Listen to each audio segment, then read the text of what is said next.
terkait dengan kasus laporan terhadap saudara inisial AD.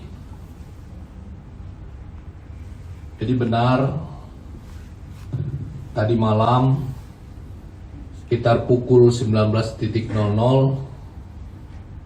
saudara AD sudah diamankan oleh penyidik Direktorat Siber Bareskrim Polri.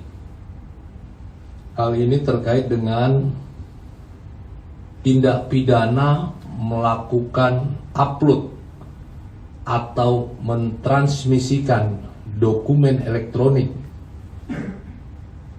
yang dilakukan oleh orang yang tidak berhak. Sebagaimana dimaksud dalam pasal 48 ayat 1, 2, dan 3, junto pasal 32 ayat 1, 2, dan 3 Undang-Undang ITE, mendasari laporan polisi LP nomor LP_B_0040 1 Romawi _2022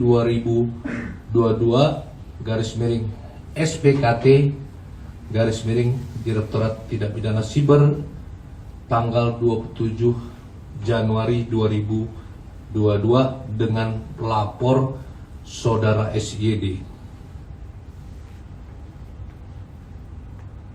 Dalam pemeriksaan tersebut telah dilakukan pemeriksaan terhadap beberapa saksi dan juga saksi ahli. Saksi ahli adalah ahli tindak pidana dan ahli ITE. Pada kesempatan ini juga kami menghimbau kepada masyarakat agar tidak mengambil data pribadi orang lain dan mengupload ke media sosial tanpa seizin pemilik data yang tentunya dapat menimbulkan konsekuensi hukum ke depannya.